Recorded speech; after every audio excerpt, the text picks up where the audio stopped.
Action. Narendra Modi का इतना बड़ा चेहरा है देश के भीतर। अच्छा, कांग्रेस पार्टी का ये हाल है, सिर्फ उठव्वल विपक्षी दलों में कैसे हराएंगे बीजेपी को? अरे कहना क्या चाहते हो? बता रहा हूँ 1984 के बाद कांग्रेस देश में जीती नहीं है, ये सच्चाई है। लेकिन ये भी सच्चाई है कि 2004 में इसी कांग्रेस, इसी बिखरे हुए विपक्ष ने वाजपेयी जैसे लोकप्रिय नेता के नेतृत्व वाले भाजपा को हरा दिया। ये बड़ी अच्छी बात कही आप। तो इन चीजों को लोकतंत्र में आप पहले से बता नहीं सकते हैं। ये जरूर है कि भाजपा मजबूत स्थिति में, जो सत्ता में रहता है वो मजबूत दिखता ही है। हाँ भाई हाँ। अब जरूरत इस बात की है कि उस 62 को कोई एकत्र करे, इकट्ठा करे। उनके पास हिंदुत्व है, उनके पास राष्ट्रवाद है, उनके पास लोक कल्याणकारी योजनाएं हैं 80 करोड़ लोगों तक। गजब बेइज्जती है। हाँ वही बता रही हूँ, 80 करोड़ लोगों तक जो मुफ्त में राशन है वो जा रहा है, तो उसकी कार्ड तो किसी विपक्षी दल के पास दिखाई नहीं आपको देती। कैसे पता है? अभी मजा आएगा ना भिड़ो। ये आपको कैसे पता है? हर चीज का दुनिया में काट है। अगर हिंदुत्व है, हिंदुत्व के आधार पर 100 में 38 आदमी वोट दे रहा है, तो गांधीवाद भी है, अम्बेडकराइट्स भी है, कम्युनिस्ट भी हैं, सोशलिस्ट भी हैं, जो कि 62% है, जो कि उनके खिलाफ वोट कर रहे हैं। सही पकड़े हैं। तो विचारधारा के आधार पर भी हिंदुत्व, इन चारों विचारधाराओं को अगर सम्मिलित कर दे तो उससे बड़ा नहीं हुआ है। राष्ट्रवाद पर उनकी एक परिभाषा है, उनका एक प्रयास है। राष्ट्रवाद को लेकर कांग्रेस या जो दूसरे लोग हैं, यही नहीं, अभी और सुनिए। इन्होंने आजादी की लड़ाई में एक बड़ी भूमिका निभाई है। उनका एक अपना तर्क है कि राष्ट्रवाद पे उनकी जो स्थिति है वो भाजपा के मुकाबले ज्यादा मजबूत है। बात तो सही है। जहाँ तक लाभार्थियों की बात है, उनके पास मोदी भी तो हैं। कुछ भी नहीं, वो तो देखिए, कोई भी जब नेता, नरेंद्र मोदी जितना कद्दावर नेता कौन है आज की डेट में? बीजेपी ये सवाल पूछती है बार बार। ये सवाल बीजेपी पूछ रही है, हमको उसका जवाब देने की हमारी जरूरत नहीं।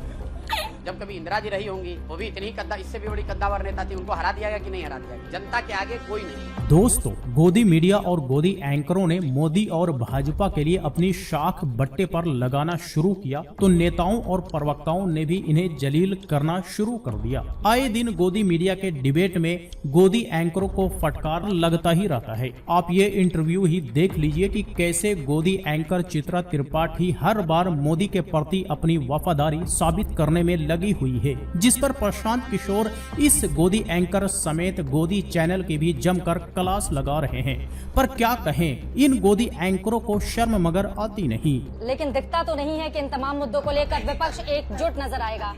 जली ना, तेरी भी जली ना। इतनी घबराहट क्यों है इस देश में? लोगों ने, पार्टियों ने, नेताओं ने 10 साल 15 साल शासन किया है। ये डेली का न्यूज बुलेटिन थोड़ी है कि 9 बजे उसको नया न्यूज लेकर ही आना है।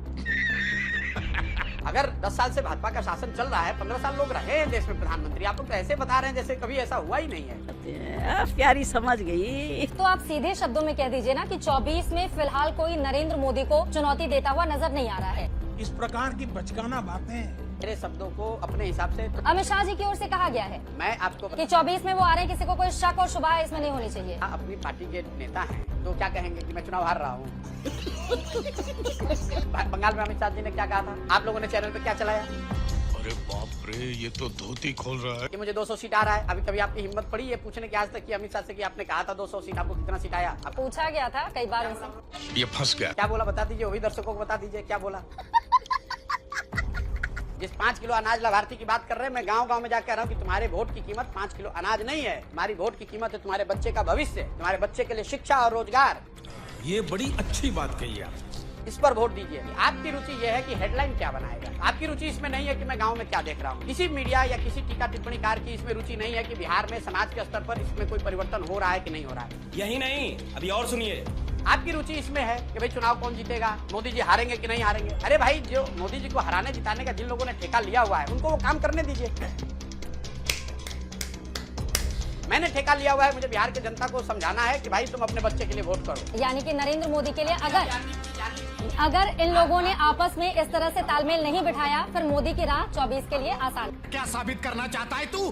क्या साबित करना चाहता है तू?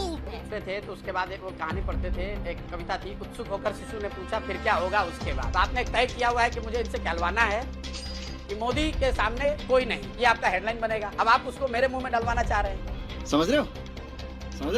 और इतना ही नहीं बल्कि मोदी के सामने विकल्प कौन, चेहरा कौन पर प्रशांत किशोर ने चित्रा त्रिपाठी को रपेट कर रख दिया, क्योंकि हर संभव चित्रा अपना एजेंडा चलाने की कोशिश कर रही है और मोदी के सामने कोई चेहरा नहीं है, मोदी सबसे बड़ा महान है, ये साबित करने की भी कोशिश कर रही है। तो प्रशांत किशोर ने इसकी सारी चमचागिरी निकाल कर रख दी और आगे देखिए कि कैसे प्रशांत किशोर चित्रा को इशारों इशारों में भाजपा का बड़ा चम्मच बता रहे हैं। मैं आपको कह रहा हूँ कि भाई उनको कैसे हराया जा सकता है, उस मेरी समझ से इस तरीके से हराया जा सकता है, इस तरह से चुनौती दी जा सकती है। आपकी उसमें कोई दिलचस्पी नहीं है। मजा आया।